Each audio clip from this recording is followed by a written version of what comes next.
Hey everyone, welcome back. हाजिर हूँ आपके लिए लेकर एक कॉलेज लव स्टोरी जिसका नाम है do you love me as I love you. इस फिल्म के एंड में कई सारे ट्विस्ट आते हैं, इसलिए प्लीज़ आप इस वीडियो को एंड तक जरूर से देखना। एंड अगर आपको ये वीडियो पसंद आए देन प्लीज़ चैनल को सब्सक्राइब कर लीजिए। कहानी की शुरुआत होती है एक लड़की से। वो अपने यूनिवर्सिटी की ओर जाते हुए हमें अपने बारे में बता रही थी। मेरा नाम है शशांक। मुझे एस्ट्रोनॉमी बहुत पसंद है, मानो जैसे वो मेरा शरीर हो और टैरो कार्ड्स मेरी आत्मा। मैं एक कॉलेज स्टूडेंट हूँ, पढ़ने में ठीक ठाक, पर बाकी काम में मेरा ध्यान ज़्यादा लगता है, खासकर लड़कों के मामले में। लेकिन बचपन से लेकर इतने बड़े होने के बाद भी मेरा कोई बॉयफ्रेंड नहीं बना, और ज़्यादा बुरा तब लगता है जब आसपास सब लोग आपको रिलेशनशिप में दिखें। मेरे कॉलेज में एक प्रथा है एक लिस्ट बनाने की, जिसे हम मिशन इम्पॉसिबल लिस्ट कहते हैं। इस लिस्ट में उन लोगों के नाम को डाला जाता है जो कभी एक दूसरे से प्यार नहीं कर सकते, पर हमें लगता है कि उन्हें एक दूसरे से प्यार करना चाहिए। मेरी इच्छा है काश मेरा भी नाम किसी लड़के के साथ उस लिस्ट में आए। पता नहीं मेरे साथ ऐसा कब होगा। अब हमें शशांक के दोस्तों को दिखाया जाता है। उसकी रूममेट ये जिंग, जो कि कॉलेज की सबसे खूबसूरत लड़की थी। लोग उसे एक गॉडेस की तरह ट्रीट करते थे एंड उसे रोल मॉडल भी मानते थे।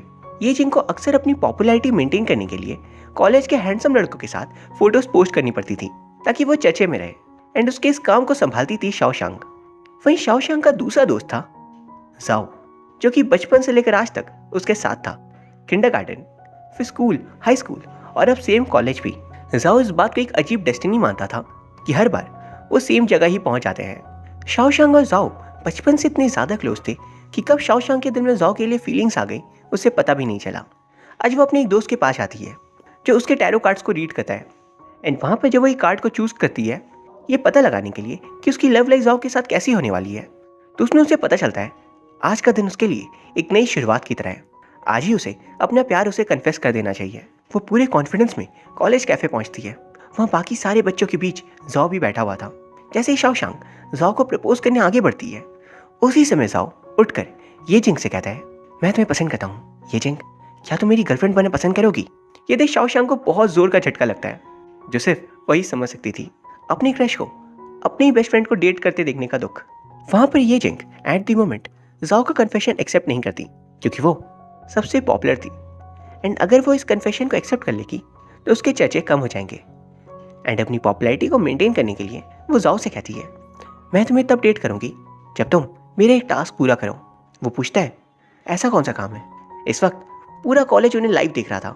ये जिंग कहती है तुम्हें मिशन इम्पॉसिबल लिस्ट के जो टॉप 3 कपल्स हैं उन्हें सच में डेट करवाना होगा, तब बात बनेगी। और ये काम करवाना नेक्स्ट टू इम्पॉसिबल था, तभी तो लिस्ट का ऐसा नाम है। जब बाद में शशांक ये जिंग से पूछती है क्या तुम्हें जाओ सच में पसंद भी है जो तुमने उसे ये करने को कहा? वो कहती है जाओ दिखने में तो बहुत प्यारा है, लेकिन मैं उसे पसंद नहीं करती, पर एक चांस देने में क्या जाता है। एक्चुअली यहाँ पर ये जिंग की पॉपुलैरिटी बढ़ रही थी, क्योंकि पूरे कॉलेज को एक गॉसिप मिल गया था कि क्या जाओ सच में इन 3 इम्पॉसिबल कपल्स को डेट कराने के लिए मना पाएगा। फिर अगले सीन हम देखते हैं जाओ शाम को शशांक से गेमिंग पार्लर में पूछता है क्या वो उसकी मदद करेगी इस टास्क में। शशांक अपराइट मना कर देती है, लेकिन वो जिद करने लगता है। जिस बीच अचानक एक बॉक्सिंग ग्लव से पीछे आ रहे गुंडे को चोट लग जाती है। वो गुंडा गुस्से में अपने दूसरे साथी को बुलाता है, और वहां वो शशांक से बदला लेना चाह रहा था। जाओ कहता है यह गलती से हुआ तो प्लीज इसे छोड़ दो, लेकिन वो दोनों उल्टा उसे ही पीट देते हैं। इतने में शशांक किसी को मदद के लिए कॉल करने लगती है, और फिर वो दोनों वहां से बचकर भाग निकलते हैं। लेकिन वो गुंडे उनके पीछे लगे हुए थे। उनसे बचने वो दोनों सामने के कोल्ड रूम वाले दरवाजे के अंदर छुप जाते हैं। उस दरवाजे के अंदर खड़े रहने के लिए स्पेस बहुत ही कम था, तो वहां उन दोनों के बीच एक्सीडेंटली किस हो जाती है, क्योंकि जब तक गुंडे वहां से जाते नहीं तब तक वो निकल भी नहीं सकते थे। कुछ देर में बाहर आने के बाद उन दोनों के बीच एक लंबी शांति रहती है। फिर वो दोनों बेसमेंट से घर आने लगते हैं, पर तभी दोनों गुंडे वहां उन्हें पकड़ लेते हैं। यहाँ पर यह देख लगता है कि ये दोनों ऑलमोस्ट खत्म, पर तभी स्कूल की बॉस लेडी मिस यू आकर उनकी जान बचा लेती है। वहां से फिर वो दोनों वापस अपने घर आ जाते हैं, एंड पूरी रात दोनों कल शाम वाले इंसिडेंट के बारे में ही सोच रहे थे। कल फिर शशांक जाओ की टास्क में मदद करने के लिए मान जाती है, लेकिन मिशन इम्पॉसिबल लिस्ट में जो पहली पेयरिंग होती है वो बॉस लेडी मिस यू की ही थी, जो कि बहुत ही खतरनाक है। लाइक ये किसी को नहीं छोड़ती, और इनके गैंग के होते हुए वो इन्हें प्यार करने के लिए कैसे मनाए। मिस यू की जिंदगी में सिर्फ एक ही लड़का था जिसे वो पसंद करती थी, एंड इस बंदे की पर्सनैलिटी उनसे कम्प्लीटली डिफरेंट थी। हम देखते हैं वो बंदे कन्वीनियंस स्टोर पे काम करता था, और वो इतना शांत और चालाक था कि वो बड़े बड़े गुंडों को सिर्फ बातों से हरा सकता था। एक बार एक आदमी चाकू लेकर कन्वीनियंस स्टोर को लूटने आता है। लूटने के लिए भी कन्वीनियंस स्टोर ही मिला। वहां पर वो बंदा और मिस यू दोनों खड़े थे। मिस यू अपनी पॉकेट से हथियार निकालती है उस बंदे को बचाने के लिए, लेकिन वो बंदा जो उस आदमी के सामने जाकर कहता है, आपके हुलिये को देखकर लगता है आप भूखे हो, आपके हाथ में रिंग है, मतलब क्या मैरिड हो, शक्ल से लगता है आप एक फादर भी हो, इसलिए आप जो चाहो इस दुकान से ले सकते हो। तहे दिल से उसका शुक्रिया अदा करता है। एंड मिस यू ये देखकर हैरान थी। अब मिस यू के गैंग के लोग उस बंदे को अपनी गैंग में एक जगह ऑफर करते हैं, पर वो साफ मना कर देता है क्योंकि उसे इसका कोई उद्देश्य नहीं दिखता। अब लिस्ट में दूसरा नाम था प्रोफेसर स्टोन का, जो कि आर्ट्स डिपार्टमेंट की थी। उन्हें ये नाम इसलिए दिया गया था क्योंकि वो पत्थर दिल की है। उन्होंने निश्चय किया था कि वो किसी को भी डेट कभी नहीं करेगी, लेकिन वो रेगुलरली जिस जिम में जाती है वहाँ के ट्रेनर सालों से उन पर नजर टिकाया है और कहा जाता है कि वो उन्हें बहुत प्यार करता है।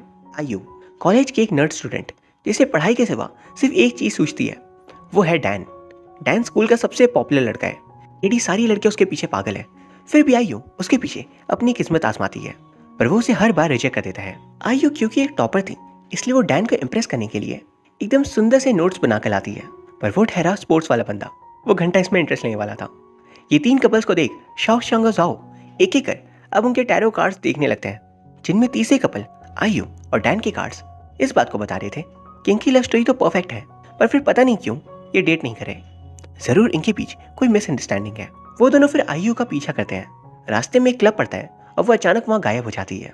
जाओ गौर करता है कि इस क्लब की जो डीजे है उसका नाम है सुशी, एंड वो मास्क लगा कर रहती है, और वो और कोई नहीं बल्कि आयु ही थी। दरअसल पार्ट टाइम वो एक डीजे की तरह काम करती थी, एंड कोइंसिडेंटली डैन की फेवरेट डीजे सुशी ही थी, यानी कि आयु। यहाँ से साओ शांग अपने हॉस्टल आ जाती है, जहाँ ये जिंग उससे पूछती है, तुम जाओ के साथ टास्क पे हो ना, तो बताओ कैसा चल रहा है सब कुछ। साओ शांग कहती है, अभी तो हम पता कर रहे थे उन तीन कपल्स के बारे में। वहां पर ये जिंग टैरो कार्ड्स की मदद से जाओ और अपना भविष्य देखने के लिए शाओ शांग से कहती है। टैरो कार्ड्स में डेथ का कार्ड आता है और ये देख ये जिंग को लगता है उसका और जाओ का कोई फ्यूचर नहीं, लेकिन वह उनका तीसरा दोस्त ये जिंग के जाते ही शाओ शांग से कहता है, तुमने ये जिंग को पूरी बात क्यों नहीं बताई कि डेथ कार्ड का मतलब नई शुरुआत होता है। शाओ शांग कहती है, अब जाने भी दो ना। दरअसल वो नहीं चाहती थी कि ये जिंग और जाओ करीब आए, क्योंकि वो खुद जाओ को पसंद करती थी। फिर हमें ये जिंग की लाइफ के बारे में बताया जाता है कि दरअसल उसकी खुद की मदर बहुत ही बीमार है और वो सालों से हॉस्पिटल में एडमिट है। कॉलेज में होने के बावजूद हॉस्पिटल के सारे बिल्स ये जिंग खुद ही पे करती है और साथ ही अपने कॉलेज को भी मैनेज करती है। हमें समझ आता है ये सोशल मीडिया पॉपुलैरिटी उसे इसीलिए चाहिए थी ताकि इन पैसों से वो अपनी मॉम का इलाज करवा सके। वो एक अटेंशन सीकर नहीं थी, बल्कि ये उसकी नेसेसिटी थी। वहाँ जब ये जिंग अपनी मॉम के लिए फ्रूट्स लेकर जा रही थी, तब नर्स उसे बताती है कि आपसे पहले एक लड़का आया था, वो रोज़ यहाँ पर आता है और आपकी मॉम का ख्याल रखता है। वो फ्रूट्स भी लेकर आया था, वो बहुत ही अच्छा दिखता है। ये जिंग ये सुन हैरान रह जाती है कि उसके कॉलेज का एक लड़का उसकी मॉम के लिए फ्रूट्स लेकर क्यों आता है। वो लोग बताते हैं उसका नाम शायद जाओ है, और ये सुन वो हैरान रह जाती है। ये सब तो ठीक है, पर कोई इनसे ये पूछो बिना पेशेंट की फैमिली के कोई पेशेंट के रूम में कैसे आ सकता है। अब अगले सीन में हम देखते हैं जाओ और साओ शांग जिम ट्रेनर के पास आते हैं प्रोफेसर स्टोन से रिलेटेड बात करने। वहाँ पर जिम ट्रेनर रिवील करता है कि मिस स्टोन सालों से उन्हें जानती है। दरअसल मिस स्टोन पहले एक पेंटर थी और उन्हें ढेरों अवार्ड्स मिले, पर एक बार इंटरनेशनल कंपटीशन में फर्स्ट आने के बाद वो दोबारा हर बार सेकंड आ जा रही थी। इससे फ्रस्ट्रेट होकर उन्होंने पेंटिंग छोड़ दी। जिम ट्रेनर बताते हैं कि वो मिस स्टोन के बैच में रह चुके थे और वो उन्हें पसंद करती थी। मिस स्टोन ने उन दोनों के साथ में एक पेंटिंग भी बनाई थी, इसलिए जिम ट्रेनर मिस स्टोन के पास पेंटिंग के टूल्स लेकर जाते हैं ताकि वो दोबारा से पेंटिंग को शुरू करे, लेकिन वो वहाँ पर उससे नाराज हो जाती है और तब से वो उनसे बात नहीं करती। शाओ शांग जाओ जाकर अब मिस स्टोन का पीछा करते हैं कॉलेज के बाद, एंड वहाँ पर वो देखते हैं मिस स्टोन एक घर से कार में से निकल रही है और उनके साथ हस्बैंड और एक बेबी भी साथ में बाहर आ रहे हैं। ये बात जब वो जिम ट्रेनर को बताते हैं तो वो सीधा जाकर मिस स्टोन से मिलता है। मिस स्टोन को वो सालों पुराना उनका स्केच बुक लौटा कर कहता है, मैं इतने दिनों से जिम में तुमसे इसलिए मिलता था क्योंकि मुझे एक उम्मीद थी, पर कोई बात नहीं, अब मैं गाँव जा रहा हूँ, वहाँ मेरी फैमिली रहती है, मैं एक टीचर बन जाऊँगा। जैसे वो वहाँ जाने के लिए निकलते हैं तभी मिस स्टोन अचानक गिर जाती है। वो उसे बैग पे उठाकर एक राइड देते हैं, लेकिन दूसरी तरफ शाम को जब शाओ शांग हॉस्टल आती है तो ये जिंग उससे कह रही थी, प्लीज़ क्या तुम जाओ को यहाँ बुला सकती हो। शाओ शांग हैरान होकर पूछती है, तुम्हें तो वो पसंद नहीं था ना। जिस पर ये जिंग कहती है, उसने मेरी मदर के लिए जो किया उसके बाद मैं बहुत ही ज़्यादा खुश हूँ। शाओ शांग जाओ को हॉस्टल के बाहर छोड़कर खुद चली जाती है। जाओ अंदर आते ही ये जिंग को देखता है। वो उसे पूछती है, क्या तुम मेरी मॉम के लिए रोज़ फ्रूट्स लेकर जाते थे और उनसे मिलते थे। वो धीरे से कहता है हाँ पर क्यों, जिस पे वो उसे गले से लगा लेती है एंड वहाँ पर वो उसे किस कर लेती है। वो उसे कहती है अब तुम्हें और मिशन इम्पॉसिबल लिस्ट को पूरा करने की कोई ज़रूरत नहीं है क्योंकि तुम सिर्फ मेरे हो। पर वहाँ से बाहर आते ही मिस यू के आदमी उन दोनों को अगवा कर लेते हैं। शाओशांग और ज़ाओ मिस यू पर नजर रख करते और ये बात जैसे ही उन्हें पता चली वो उन्हें कैसे ही छोड़ती। वहाँ वो पहले शाओशांग को बहुत सारे ड्रिंक्स पिलाने जा रही थी एक पनिशमेंट के तौर पर, लेकिन उसके बदले सारे ड्रिंक्स ज़ाओ खुद पी लेता है और नशे की हालत में वो मिस यू से कहता है प्यार में रिजेक्ट होने के डर से बेहतर है कन्फेस करने की हिम्मत जो आप में नहीं है मिस यू। उसकी बात मिस यू के दिल पे लग जाती है और अब उन्होंने ठान लिया था कि वो कन्वीनियंस स्टोर वाले बंदे जो को अपना प्यार ज़रूर कन्फेस करेगी। वहीं दूसरी तरफ आईयू का राज भी कि वो मिस्टीरियस सिंगर सुशी है शाओशांग और ज़ाओ को पता चल गई थी और ये बात वो लोग अपने एक दोस्त की मदद से डैन को भी बताना चाहते थे क्योंकि डैन को सुशी बहुत पसंद थी, लेकिन आईयू बिल्कुल नहीं, जबकि वो दोनों एक ही शख्स हैं। पर जब ये बात आईयू को पता चलती है कि ये दोनों सुशी वाली मिस्ट्री डैन को बता रहे हैं उसे बहुत गुस्सा आता है क्योंकि वो जानती थी डैन ये सच जानकर भी उसे एक्सेप्ट नहीं करने वाला, बल्कि वो शायद ये जानने के बाद सुशी को भी सुनना बंद कर दे। शाओशांग और ज़ाओ सक्सेसफुली 2 मिशन में फेल होने के बाद तीसरे की तरफ आगे बढ़ते हैं। मिस यू आज एक गैंगस्टर से एकदम अलग क्यूट लेडी की तरह ड्रेस होकर कन्वीनियंस स्टोर वाले बंदे से मिलने जाती है। वो अभी भी उन्हें इग्नोर कर रहा था। बस पे अचानक कुछ गुंडे हमला कर देते हैं और हाथापाई करने मिस यू जाती है। बीइंग अ गैंगस्टर उन्हें इन्हें हरा देना चाहिए था, लेकिन अफसोस वो ऐसा नहीं कर पाती एंड बस ड्राइवर ऑफिसर्स का नाम लेकर उन्हें भगा देते हैं। फिर जो को हॉस्पिटल लेकर आता है एंड वहाँ पर ज़ाओ और शाओशांग भी पहुँच जाते हैं। मिस यू की हालत देख वो कहते हैं आप भी रिजेक्ट हो गए। वो इससे पहले कुछ कहती वो बंदा सब कुछ समझ आता है और कहता है प्लीज़ ऐसे मेरे लिए आप कभी ऐसा मत करना, आपको मेरे लिए लड़ने जाने की कोई ज़रूरत नहीं है। वो कहती है आइंदा से तुम्हारा क्या मतलब है, यानी तुम मुझसे आगे भी मिलोगे ना। एंड यहाँ पर ये दोनों पहली बार किसी पेयरिंग को मिला पाते हैं। लेकिन दूसरी तरफ हॉस्टल में ये जिंग शाओशांग से कहती है मुझे भी तुम्हारी तरह टैरो कार्ड्स रीड करना सीखने हैं। वो कहती है क्यों, छोड़ो ना। पर ये जिंग वहाँ पर जिद करी थी। वो कहती है इस बार तुम अपने टैरो कार्ड्स को चूज करो और बताओ तुम्हारे वाले का क्या मतलब है। शाओशांग ऐसा करती है, उसके कार्ड का मतलब आता है सैक्रिफाइस। ये सुन ये जिंग कहती है कैसी सैक्रिफाइस, जो तुम्हें देना है। शाओशांग कहती है शायद करियर वाइज कुछ होगा, छोड़ो भी। ये जिंग कहती है ये कार्ड्स लव लाइफ के बारे में बताते हैं ना, तो करियर क्यों। इस पे ये जिंग कहती है मुझे लगता है ये प्यार को लेकर सैक्रिफाइस है ना, कहीं तुम भी ज़ाओ को पसंद तो नहीं करती। शाओशांग कहती है मैं और ज़ाओ, शक्ल देखी है उसकी। ये जिंग कहती है मुझसे झूठ मत कहो। शाओशांग कहती है हाँ वैसे शक्ल इतनी बुरी भी नहीं है। वहाँ पर वो एक्सेप्ट कर लेती है कि वो ज़ाओ को पसंद करती है, लेकिन वो उसे कभी भी अपना प्यार कन्फेस नहीं करेगी क्योंकि ज़ाओ ये जिंग को पसंद करता है एंड वो उन दोनों के लिए खुश है। ये जिंग सुन एकदम इमोशनल हो जाती है कि कोई दोस्ती के लिए इतना बड़ा सैक्रिफाइस कैसे दे सकते हैं। वहाँ पर वो उसे एक और मदद मांगती है कि आज के बाद वो ज़ाओ से कभी ना मिले, क्योंकि जब वो दोनों साथ में होते हैं तब ये जिंग को बिल्कुल अच्छा नहीं लगता। शाओशांग इस बात को भी मान लेती है एंड अगले दिन फ़ोन ऑफ कर वो जिम ट्रेन को गाँव जाते समय सी ऑफ करने आई थी। लेकिन दूसरी तरफ ज़ाओ बार बार उसे डायल कर रहा था क्योंकि वहाँ पर उसे एक खास बात पता चलती है। भागता हुआ वहाँ पर पहुँचता है, तब तक जिम ट्रेनर निकल चुके थे। शाओशांग को वो बाइक पे बैठा बस के पीछे निकल जाता है। शाओशांग को समझ नहीं आ रहा था कि वह ऐसा क्यों कर रहे हैं। बस पे पूरे रास्ते जिम ट्रेनर के आंसू रुक नहीं रहे थे। वो कभी भी अपने प्यार मिस टोन को छोड़कर जाना नहीं चाहते थे। तभी सामने बाइक लगा ज़ाओ अंदर आकर कहता है मुझे आपको कुछ खास बताना है। वही देख हैरान रह गए थे एंड तभी फ्लैशबैक में रिवील होता है कि यहाँ आने से पहले सुबह सुबह ज़ाओ उसी आदमी के पास गया था जिसकी और बेबी के साथ मिस टोन गाड़ी में कहीं जा रही थी। ये आदमी एक्चुअली मिस टोन का डॉक्टर है, उनका हस्बैंड नहीं, और वो बेबी इसी डॉक्टर का था। ज़ाओ को बताते हैं कि मिस टोन को पेंटिंग कंपटीशन जीतने के बाद एएलएस नाम की डिसीज़ हो गई और इस डिजीज़ में बॉडी पैरालाइज होने लगती है, जिस वजह से उनकी पेंटिंग करने की कैपेबिलिटी बहुत कम हो गई और इसलिए उन्होंने पेंटिंग को छोड़ दिया। ये बात जान जिम ट्रेनर भागता हुआ मिस टोन के पास पहुंचता है, जहाँ पर वो कहता है तुमने मुझे ये बात पहले क्यों नहीं बताई। वो कहती है 10 साल पहले हम अलग हुए थे, तब तुम बहुत जवान थे और बहुत अच्छे भी दिखते थे। तुम्हें कोई भी लड़की मिल जाती और तुम खुशी से जी सकते थे। तुम्हें कौन होती तुमसे तुम्हारी खुशी छीनने वाली। वो कहता है क्या प्यार का ये मतलब नहीं कि आपके पार्टनर को जब आपकी सबसे ज़्यादा ज़रूरत हो तब आप उसके साथ रहो। क्या प्यार में सैक्रिफाइस नहीं होता। मुझे सिर्फ तुम पसंद हो, 10 साल पहले भी और आज भी। और ये बात मिस टोन का दिल जीत लेती है। अब ज़ाओ और शाओशांग ने दूसरे पेयरिंग को भी यूनाइट करवा दिया, लेकिन उनके खुद के बीच लड़ाई हो जाती है क्योंकि ये जिंग ने शाओशांग से कहा था ज़ाओ से दूर जाने के लिए, और वो बिल्कुल ऐसा ही करती है। कॉलेज की टाइमिंग्स वो अपनी चेंज कर लेती है, मैसेजेस का रिप्लाई देना वो बंद कर देती है और जाओ ये देख परेशान हो रहा था। अब शाम को ये जिंग जाओ को अपने हॉस्टल रूम बुलाती है। जाओ के पास आकर वो उसे अचानक किस करती है, लेकिन जाओ मानो एक पत्थर के जैसे बिल्कुल स्थिर था, वो कोई भी रिएक्शन नहीं देता। ये जिंग पीछे हटती है और स्माइल करती है एंड जाओ भी स्माइल करता है। इसके बाद वो दोनों क्लब आ जाते हैं। सुशी आज भी परफॉर्म करी थी, पर अचानक वहाँ पर डैन आकर सुशी का मास्क हटाता है एंड हम देखते हैं सच पता चल गया था। वो उसे कहता है तुमने मुझे ये बात पहले क्यों नहीं बताई। आयु कहती है सिर्फ यही एक चीज़ थी मेरी जो तुम्हें पसंद थी, अगर ये भी बता देती तो शायद तुम चले जाते। वो कहता है मुझे माफ़ कर दो। और वहाँ पर वो दोनों भी यूनाइट हो जाते हैं एंड दू शाओशांग भी उन्हें देख बहुत खुश थी। पर जैसे ये जिंग उसे देखती है तो शाओशांग वहाँ से चली जाती है। एक बार में आकर बहुत सारी ड्रिंक्स करती है और वहीं पर उसे नींद आ जाती है।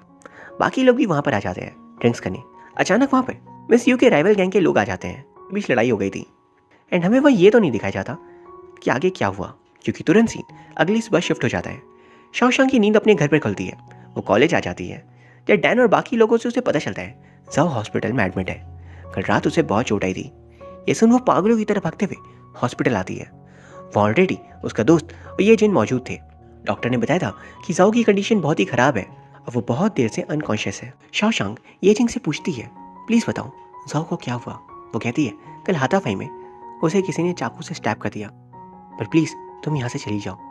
शाओशांग ये सुन बिल्कुल चुप रह गई थी। वो कहती है क्या तुम मुझे इसलिए जाने के लिए कह रही हो क्योंकि मैं भी जाओ को तुम्हारी तरह पसंद करती हूँ। वो कहती है हाँ, इसलिए प्लीज़ चली जाओ, मैं उसे देख लूँगी। शाओशांग एकदम इमोशनल होकर वहाँ से चली जाती है। कुछ देर में जैसे ही जाओ की नींद खुलती है वो सबसे पहले शाओशांग का ही नाम लेता है। अब कुछ दिनों बाद वो ठीक होकर कॉलेज में आ जाता है, जब सब बच्चे उसका वेलकम करते हैं। एंड इसके कुछ दिनों बाद ग्रेजुएशन का दिन आ गया था। पूरे फिल्म में ना पढ़ाई हुई ना एग्जाम्स एंड ग्रेजुएशन का दिन भी आ गया। जाओ शाओशांग से बात करने जाता है, पर वो कहती है मेरा अभी एक बॉयफ्रेंड है, इसलिए मुझसे अब दूर रहना प्लीज़।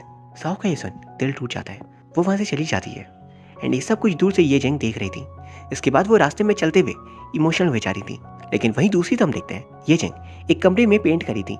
जाओ उसके पास जाता है, लाइव स्ट्रीम ऑन करके जाओ के पास आकर कहती है प्लीज़ यहाँ से चले जाओ, जिससे तुम प्यार करते हो उसके पास आओ। वो लाइव स्ट्रीम में आकर कहती है जाओ और मेरी डेट बस एक टेस्ट था मेरे रियल बॉयफ्रेंड के लिए, जिसे मैं जल्दी रिवील करूंगी। और ये बोलकर वो लाइव स्ट्रीम बंद कर देती है। इसके बाद वो जाओ से कहती है मैं उस शख्स के पास होना चाहिए जिसे तुम पसंद करते हो। शाओशांग को उसके दोस्त के थ्रू पिछली रात क्या हुआ इस बारे में पता चलता है। हम देखते हैं उस रात जब राइवल गैंग के लोगों ने उन पर हमला किया था तब सब लोग तो लड़ रहे थे, पर शाओशांग ड्रिंक्स कर बेहोश हो गई थी और जाओ उसे ही बचा कर ले जा रहा था जब एक गुंडे ने उसे स्टैब कर दिया। वो मरने की हालत में भी शाओशांग को ही बचाना चाह रहा था और हॉस्पिटल में भी होश आते ही वो उसी को याद कर रहा था। इस बात से ये जिंग समझ जाती है कि जाओ ने उसकी मदर के लिए जो किया वो उसका काइंड नेचर था, लेकिन असलियत में वो शाओशांग को ही लाइक करता है। इस बात का जैसे ही शाओशांग को पता चलता है वो जाओ को ढूंढने लगती है हर तरफ, ये जानने के लिए कि अगर यही बात थी तो उसने कभी उसे बताया क्यों नहीं, और उसने फिर शुरुआत में ये जिंग को कन्फेस क्यों किया। पर दूसरी तरफ देखते हैं जाओ इतना सब होने के बाद दूसरे शहर के लिए निकल जा रहा था। अब वो ट्रेन में बैठ चुका था। शाओशांग इधर उधर जब से ढूंढ रही थी तभी रेडियो में उसका फेवरेट शो स्टार्ट हो जाता है। एंकर कहते हैं आज की कहानी एक लड़के की है, उसने नाम छिपाकर अपनी कहानी भेजी है, चलिए इसे पढ़ते हैं। इसे सुनने लगती है। कॉलेज स्टूडेंट हूँ, बचपन के दिनों से मुझे एक लड़की पसंद थी। कभी मुझे हिम्मत नहीं हुई उससे अपने दिल की बात कहने की, इसलिए उसे मैं अपनी बेस्ट फ्रेंड की तरह ट्रीट करने लगा। मैं उसके साथ हमेशा मस्ती करता था, वो मेरी गो टू पार्टनर थी। एक दिन मैंने सोचा उसे कन्फेस करने के लिए, लेकिन डायरेक्ट जाने की हिम्मत नहीं थी, तो मैंने उसे हिंट्स देने के लिए उसके बेस्ट फ्रेंड को कन्फेस किया। लेकिन सारी बातें जो मैंने कही वो मैं उसके लिए मीन करता था।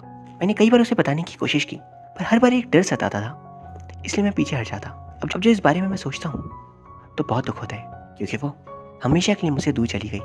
मैं अभी शहर में और इसलिए नहीं रहना चाहता। एंकर कहते हैं ये बंदे ने अपना नाम मेंशन तो नहीं किया, लेकिन खत के अंत में उसने 2 नाम लिखे हैं। शायद ये नाम उसके और उसी लड़की के हैं, जाओ और शाओशांग। रेडियो में ये सारी बातें सुन शाओशांग शॉक और इमोशनल हो जाती है। वो मिस टोन और जिम ट्रेनर की कार में जल्दी से, पर तब तक ट्रेन निकल चुकी थी। ये देख वो एकदम हताश हो गई थी, पर तभी पीछे से शाओ वहाँ पर आता है। वो कहता है कोई बात नहीं, पर मैं तुमसे ही मिलने रुक गया। वहाँ पर आखिरकार वो उसे अपना प्यार कन्फेस करता है और शाओशांग उसके सीधे जाकर गले लग जाती है। और इसी के साथ ये कहानी खत्म हो जाती है। Thank you.